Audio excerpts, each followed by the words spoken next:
Are you choosing the exercises that will give you the most growth? Are there any exercises better than others? Which exercises should you be prioritizing? Find out in today's video, exercise selection. One of the biggest misconceptions is believing that if an exercise is not optimal, it's not gonna lead to any muscle growth at all. If you're always thinking about what's the next ideal exercise you could be doing and you see everybody else having a different take on this, you need to stop right there, because all you're doing is just get more confused.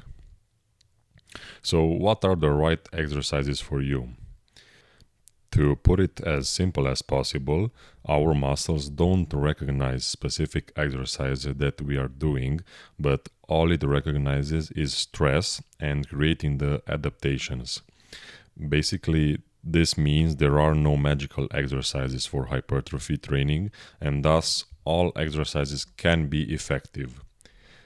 Exercises become better when the execution is right and when the desired muscle becomes the limiting factor. I will use an example that I've used before for this.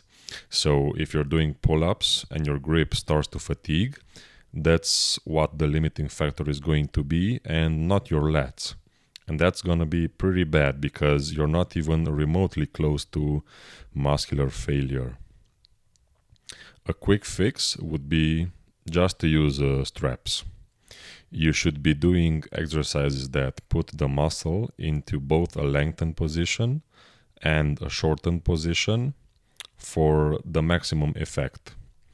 I see everyone nowadays speaking about lengthened biased exercises being the best, and they are very good for development, but you should also do shortened biased or contraction based movements. If people are interested in this, I will make a separate video regarding this topic. You need to pay attention to the amount of tension you're able to feel during a specific exercise when it becomes harder. For example, when you approach failure on tricep pushdowns and you control the weight on the way up, there's gonna be an insane amount of tension, burn, and pump that you'll feel on your triceps. That's one way you can know that's a good stimulus for the triceps.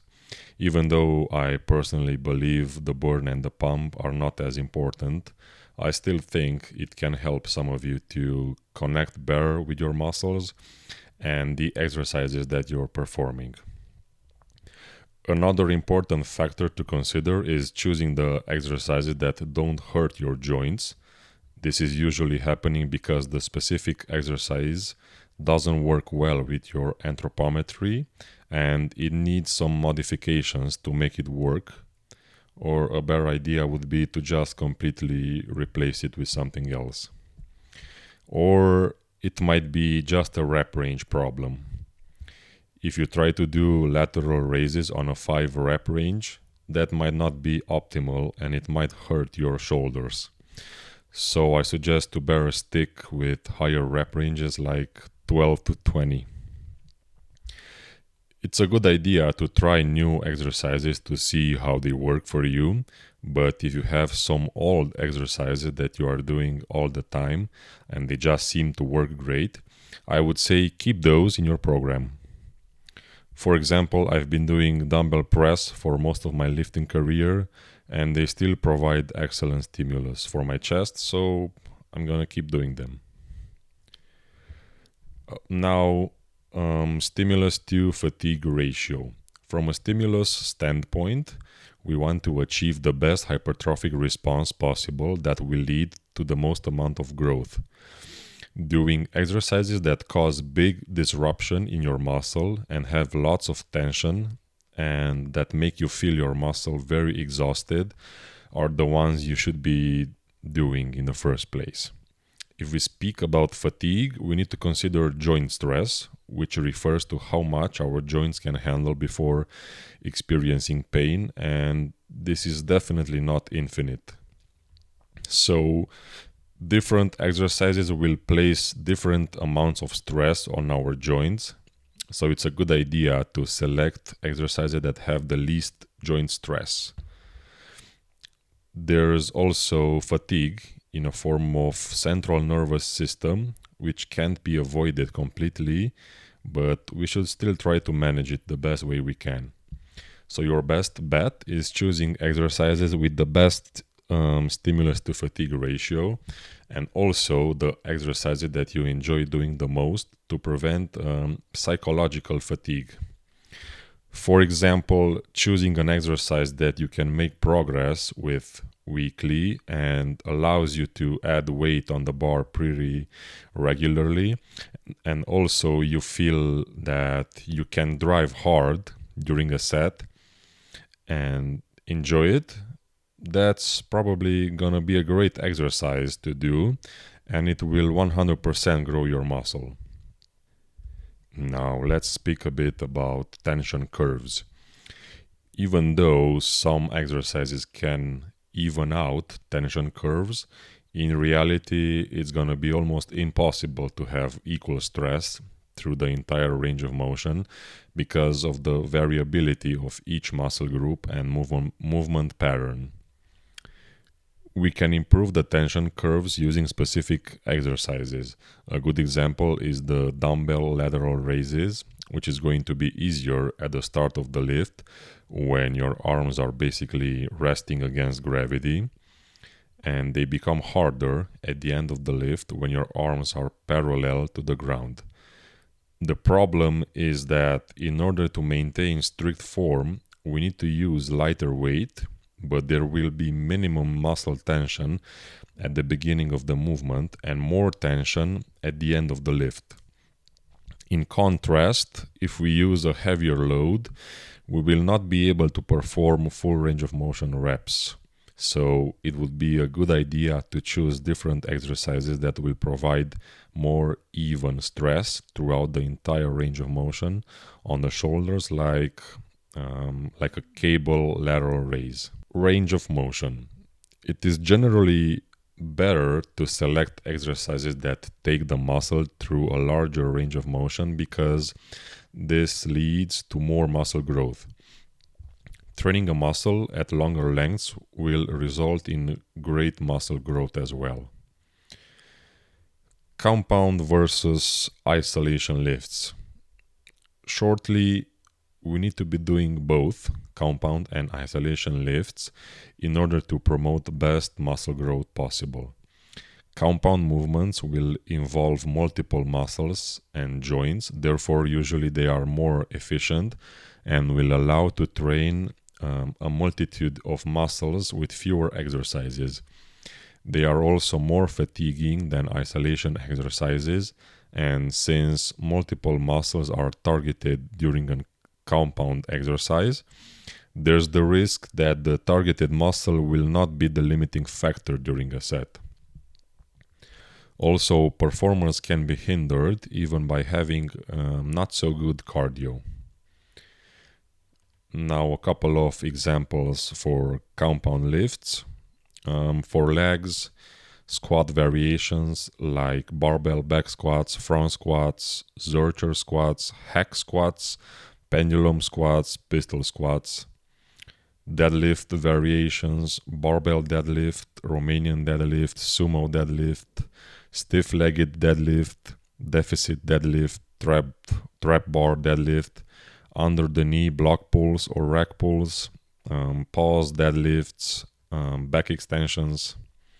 As for unilateral movements, you can do Bulgarian split squats, lunges, walking lunges, calf raises.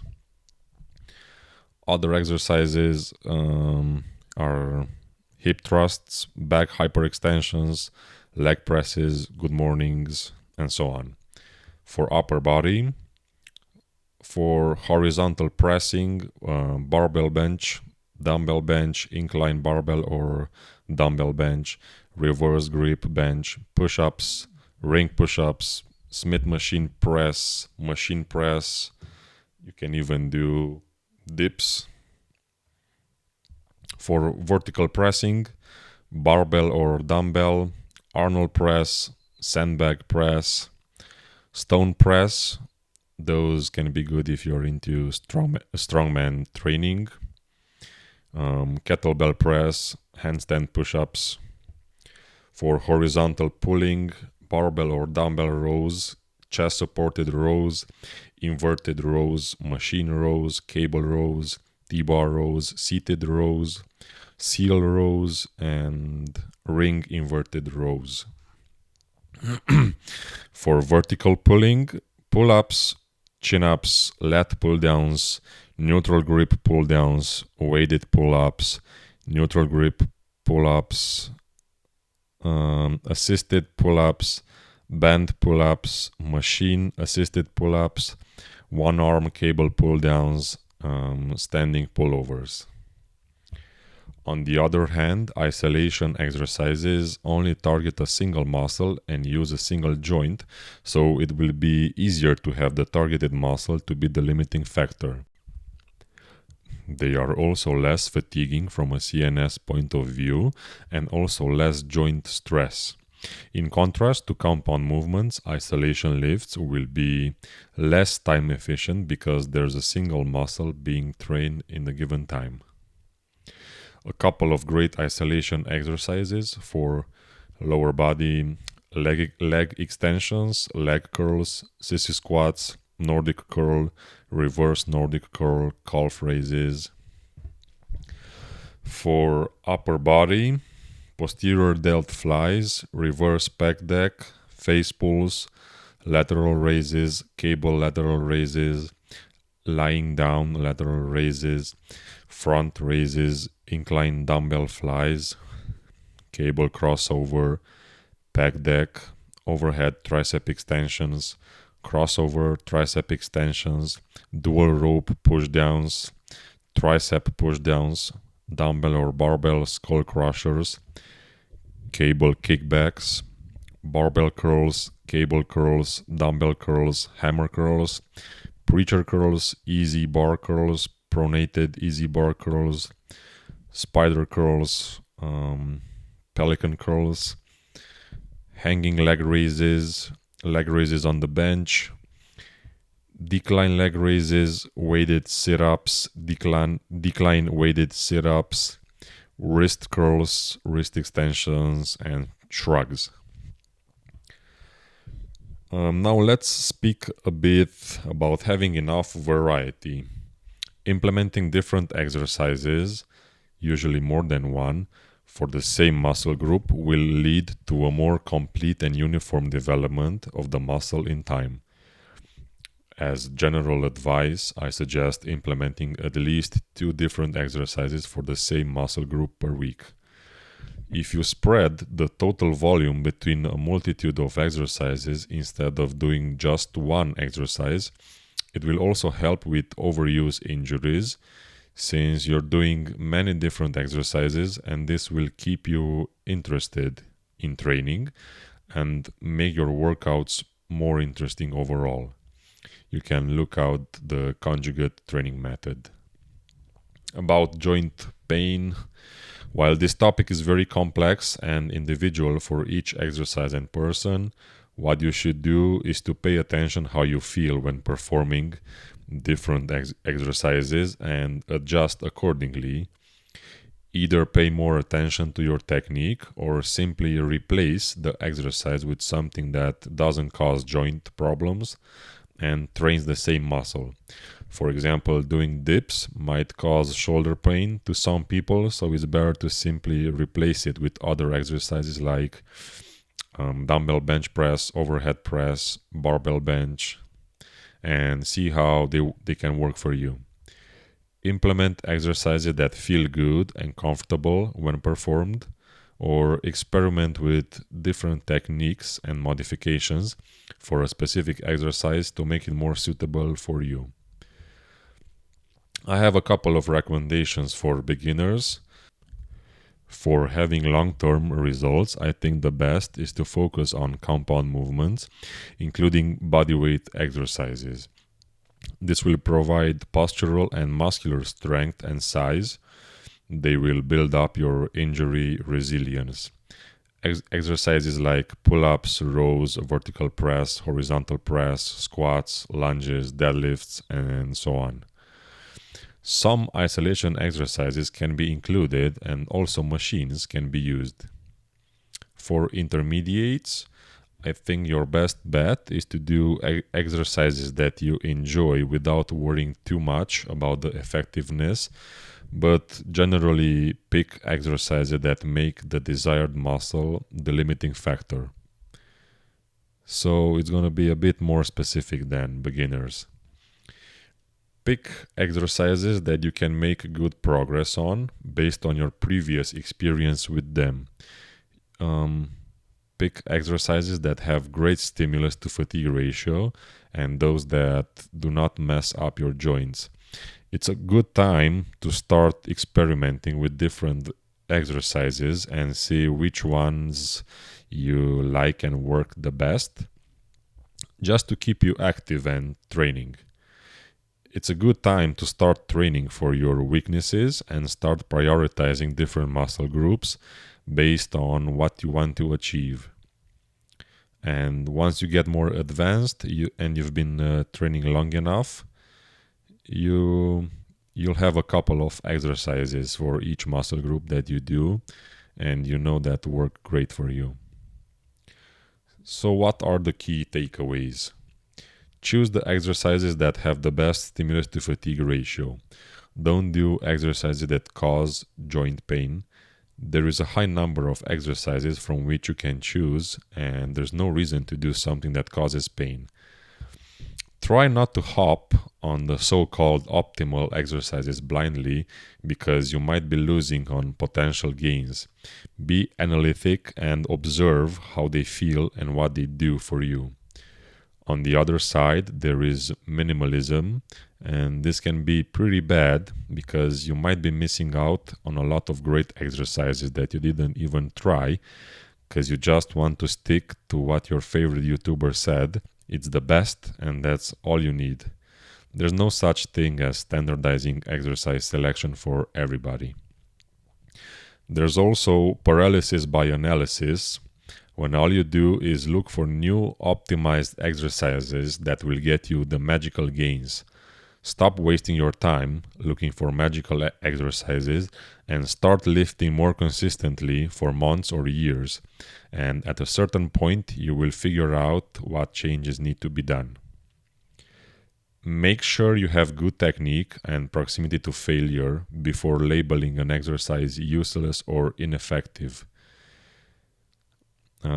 And finally, there are no mandatory exercises. I've learned this myself the hard way after years of following powerlifting dogma blindly. Alright, that's about it for this topic. Next video will be about exercising at home with a ton of exercises with little to no equipment. So stay tuned.